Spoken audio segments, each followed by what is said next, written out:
What's going on, guys? It's Player back with another video. It's been a while, I know, but I've been busy with stuff in my life and hopefully potential job opportunities, which will also make running the YouTube channel a lot easier because money to pump towards it is kind of low. So we're going to be going over the coswheel gt20. Now that I put, I think 368 miles, so check that now because I don't know offhand. Turn that on. 359 miles. And we'll be doing that review over now of everything I like and don't like, because my first review is just out of the box settings and stuff. We'll start back to front, maybe? Yeah, back to front.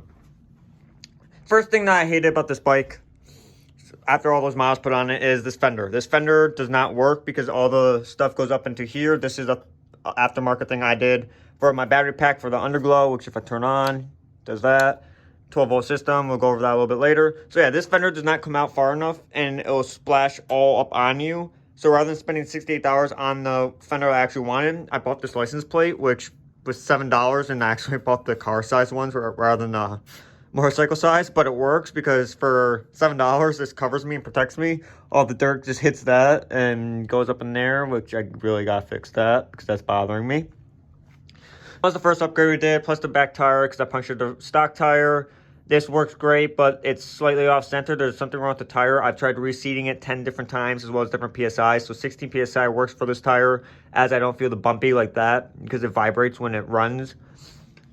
Next issue that I do not like about this bike and bothers me is these. First of all, this whole electrical system for the taillight, turn signals and all is 48 volt. Why everything is 48 volt on this versus 12 volt like every other bike I've owned or built? No idea.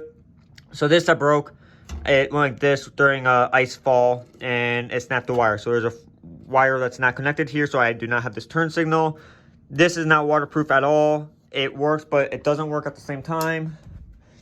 Only one side works. This side will flicker randomly. I've tried heating it up. I've tried using a heat gun. I've tried using a hair dryer, and it still does this, and this side will just flicker. So I had to buy a new assembly. Now, they don't sell just this part because this is infused with the plastic mold. For this whole rear assembly, they want $55. So I'm like, okay, maybe I could buy an aftermarket one, third party off Amazon. But the issue now is this whole thing runs at 48 volt while everything I'm seeing on Amazon is 12 volt. So I'm like, do I have to just bite the bullet?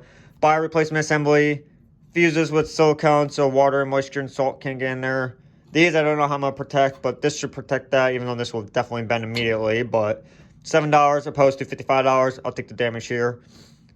Now, going over from that, we have the seat, which under here is my battery mechanism for the underglow and all that, which as you can see, all the water gets up in there and dirt. So eventually I want to replace this bike to a higher amperage, but again, we'll go over that after I go over the entire bike with what I don't like and what's okay. We'll leave the seat like that, it's not going in. So this battery's 28H, which I'm not 100% sure, but I get 28 miles per charge out of it, 25 amps, pretty good, goes 28 miles per hour, no problems there. Not really much range anxiety with how far I go. Now, Rayshawn, e-bike guy, has my gray bike, which claims it's 28H, and he discovered it's only 17AH.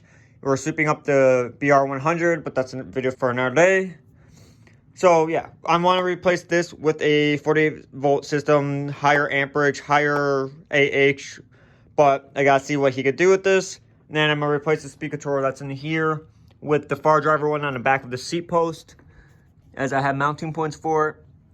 I just gotta see what Rayshawn can do, and then I'll soup it up from there. Because 28 miles is good, mile per hour and speed, but the issue that I'm running into is I want more power, and my other bike is not done. It's only a 2-volt system, so this would be a cheaper upgrade for the time being.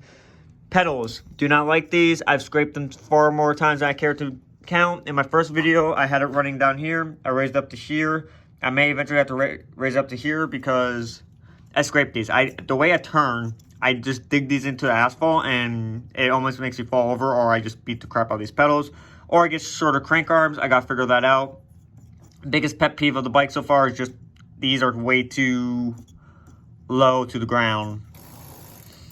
I don't have much clearance, like, at all.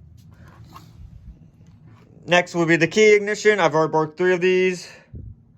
And yeah, they need to figure out like a metal housing for this stuff. This is an aftermarket one. First one I broke when I fell. It just snapped this and the whole thing shot. Then I have to move this up here to get this on here.